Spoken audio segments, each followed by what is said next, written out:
ಅಶ್ಲೀಲ ವಿಡಿಯೋ ಹಗರಣದ ಆರೋಪಿ ಹಾಗೆ ಅತ್ಯಾಚಾರದ ಆರೋಪವನ್ನ ಎದುರಿಸ್ತಾ ಇರುವಂತಹ ಪ್ರಜ್ವಲ್ ರೇವಣ್ಣ ವಿರುದ್ಧ ಮತ್ತೊಂದು ಕೇಸ್ ದಾಖಲಾಗಿದೆ. ಎಸ್ಐಟಿಯಿಂದ ಮತ್ತೊಂದು ಎಫ್ಐಆರ್ ರಿಜಿಸ್ಟರ್ ಆಗಿದೆ. ಪ್ರಜ್ವಲ್ ರೇವಣ್ಣ ವಿರುದ್ಧ ಮತ್ತೊಂದು ಕಾನೂನು ಸಂಕಷ್ಟ.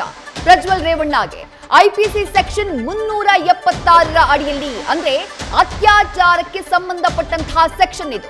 ಈ ಸೆಕ್ಷನ್ ನ ಅಡಿಯಲ್ಲಿ ಎಫ್ಐಆರ್ ನ ದಾಖಲಿಸಿಕೊಂಡಿದ್ದಾರೆ ಎಸ್ಐಟಿ ಅಧಿಕಾರಿಗಳು.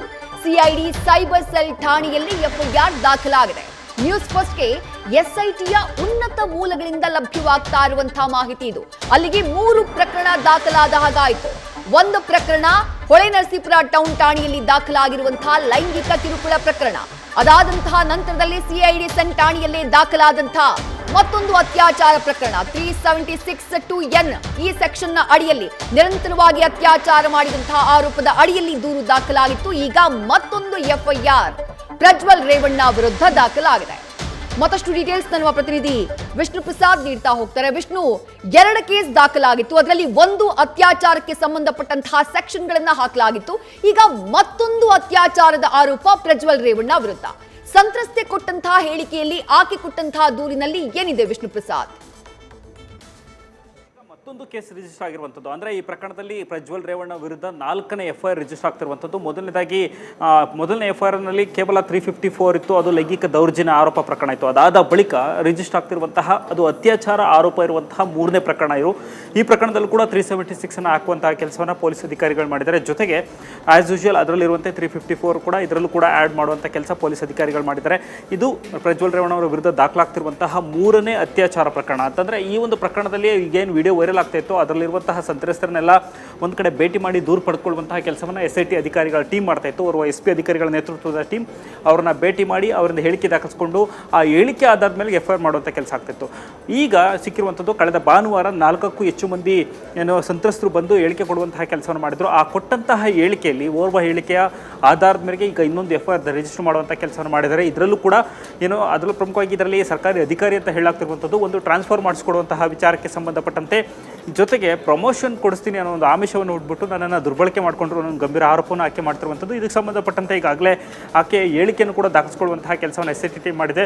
ಜೊತೆಗೆ ಅವ್ರನ್ನ ನ್ಯಾಯಾಧೀಶರ ಮುಂದೆ ಹಾಜರುಪಡಿಸಿ 164 ಸ್ಟೇಟ್ಮೆಂಟ್ ಕೂಡ ಪಡೆದುಕೊಂಡಿದ್ದಾರೆ ಅನ್ನೋ ಮಾಹಿತಿಯನ್ನು ಎಸ್ಐಟಿ ಮೂಲಗಳಿಂದ ಲಭ್ಯ ಆಗ್ತಿರುವಂಥದ್ದು. ಒಟ್ಟಿನಲ್ಲಿ ಪ್ರಜ್ವಲ್ ರೇವಣ್ಣ ಅವರ ವಿರುದ್ಧ ದಾಖಲಾಗಿರುವಂತಹ ಈ ಅತ್ಯಾಚಾರ ಪ್ರಕರಣಗಳಿಗೆ ಸಂಬಂಧಪಟ್ಟಂತೆ ಡೇ ಬೈ ಡೇ ಒಂದೊಂದೇ ಕೇಸ್ ಇನ್ಕ್ರೀಸ್ ಆಗ್ತಿರುವಂಥದ್ದು. ಮುಂದಿನ ದಿನಗಳಲ್ಲಿ ಇದು ಬಹಳ ದೊಡ್ಡದಾದಂತಹ ಸಂಕಷ್ಟ ಎದುರಾಗುವಂಥ ಸಾಧ್ಯತೆ ಇದೆ. ಯಾಕಂತಂದರೆ ಪ್ರತಿಯೊಂದು ಎಫ್ಐಆರ್ಗೂ ಕೂಡ ಪ್ರತ್ಯೇಕವಾಗಿ ಅವರು ಜಾಮೀನನ್ನು ಪಡೆದುಕೊಳ್ಳುವಂಥ ಕೆಲಸವನ್ನು ಮಾಡಬೇಕು. ಮತ್ತು ಪ್ರತಿಯೊಂದು ಎಫ್ಐಆರ್ಗೂ ಕೂಡ ಪ್ರತ್ಯೇಕವಾಗಿ ಚಾರ್ಜ್ ಶೀಟ್ ಸಲ್ಲಿಕೆ ಆಗುತ್ತೆ. ಮುಂದಿನ ದಿನಗಳಲ್ಲಿ ಪ್ರತಿಯೊಂದು ಕೇಸ್ ಸಂಬಂಧಪಟ್ಟಂಗೂ ಕೂಡ ಅವರಿಗೆ ಕೋರ್ಟ್ಗೆ ಪದೇ ಪದೇ ಹಾಜರಾಗಬೇಕಾದಂಥ ಪರಿಸ್ಥಿತಿ ಇರುವಂಥದ್ದು. ಒಟ್ಟಿನಲ್ಲಿ ಈ ಒಂದು ಹುರುಳೇನಿದೆ ಅಂತಂದರೆ ವಿಡಿಯೋ ಹುರುಳು ಪ್ರಜ್ವಲ್ ರೇವಣ್ಣ ಅವರಿಗೆ ಮುಂದಿನ ದಿನಗಳಲ್ಲಿ ಬಹಳ ದೊಡ್ಡ ಮಟ್ಟದ ಸಂಕಷ್ಟವನ್ನಂತೂ ತಂದಿಟ್ಟಿದೆ.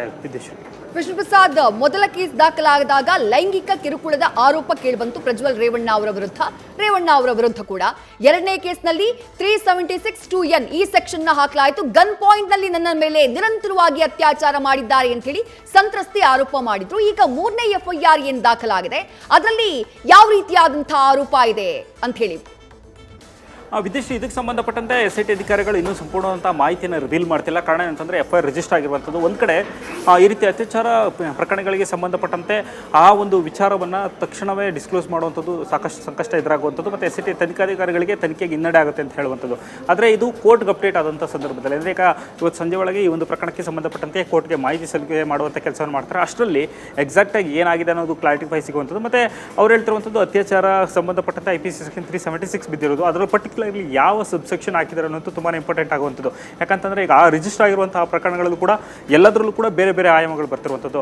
ಮೊದಲನೇದರಲ್ಲಿ 376(2)N ಅನ್ನು ಹಾಕಿದ್ದಾರೆ, ಇನ್ನೊಂದರಲ್ಲಿ 376(C) ಹಾಕಿರುವಂಥದ್ದು. ಇದರಲ್ಲಿ ಈಗ ಯಾವ ಎಫ್ಐಆರ್ ಸೆಕ್ಷನ್ ಹಾಕ್ತಾರೆ ಅನ್ನೋದೀಗ ಕುತೂಹಲ ಮೂಡಿಸ್ತಿರುವಂಥದ್ದು. ಯಾಕಂದರೆ ಪ್ರತಿಯೊಬ್ಬರು ಕೂಡ ಸಂತ್ರಸ್ತರು ಕೊಡ್ತಿರುವಂಥದ್ದು ಹೇಳಿಕೆ ಬೇರೆ ಬೇರೆ ರೀತಿಯಲ್ಲಿರುವಂಥದ್ದು. ಯಾಕಂತಂದರೆ ಸರ್ಕಾರಿ ಅಧಿಕಾರಿಗಳಿಗೆ ಬಂದಂಥ ಸಂದರ್ಭದಲ್ಲಿ ಅವರಿಗೆ ಪ್ರಮೋಷನ್ ಕೊಡಿಸೋದಿರ್ಬೋದು, ಮತ್ತು ಅವರಿಗೆ ಮುಂದಿನ ಬೇಕಾಗಿರುವಂಥ ಸ್ಟೇಷನ್ಗೆ ಪೋಸ್ಟ್ ಮಾಡ್ಕೊಳೋದಿರ್ಬೋದು, ಈ ಅಂಶಗಳಿರುವಂಥದ್ದು. ಇದಕ್ಕೆಲ್ಲದಕ್ಕಿಂತ ಹೆಚ್ಚಾಗಿ ಏನಂತಂದರೆ ಇತ್ತೀಚಿನ ದಿನಗಳಲ್ಲಿ ಯಾವುದೇ ಒಬ್ಬ ಸರ್ಕಾರಿ ಅಧಿಕಾರಿ ಒಂದು ಪೋಸ್ಟ್ಗೆ ಹೋಗಬೇಕು ಅಂತಂದರೆ ಆ ಲಿಮಿಟ್ಸ್ನಲ್ಲಿ ಬರುವಂತಹ MLAಗಳಿಂದ ಮಿನಿಸ್ಟರ್ಗಳಿಂದ ಎಂದು ಮಿನಿಟ್ಸನ್ನು ಹಾಕ್ಸ್ಕೊಳ್ಳುವಂಥದ್ದು. ಅಂದರೆ ಈ ವ್ಯಕ್ತಿಯನ್ನು ನಮ್ಮ ಏರಿಯಾಗೆ ಟ್ರಾನ್ಸ್ಫರ್ ಮಾಡಿಕೊಡಿ ಅಂತೇಳಿ CMಗೆ ಪತ್ರ ಬರೆಸೋದಿರ್ಬೋದು, ಅದರ ಜೊತೆಗೆ ಇಂತಹ ಸ್ಟೇಷನ್ಗೆ ಬೇಕು ಅಂತೇಳಿ ರೆಫರ್ ಮಾಡೋದಿರ್ಬೋದು. ಹೀಗೆ ರಾಜಕಾರಣಿಗಳ ಮೂಲಕವೇ ಅಧಿಕಾರಿಗಳು ತಮ್ಮ ಒಂದೊಂದು ಕಡೆ ಕೆಲಸಕ್ಕೆ ಹೋಗಬೇಕಾದಂಥ ಪರಿಸ್ಥಿತಿ ಇರುವಂಥದ್ದು.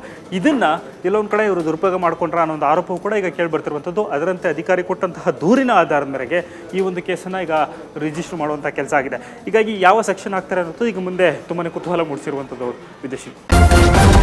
ನ್ಯೂಸ್ ಫಸ್ಟ್ ನಿರ್ಭೀತಿಯಿಂದ ನಿಮ್ಮ ಪರವಾಗಿ.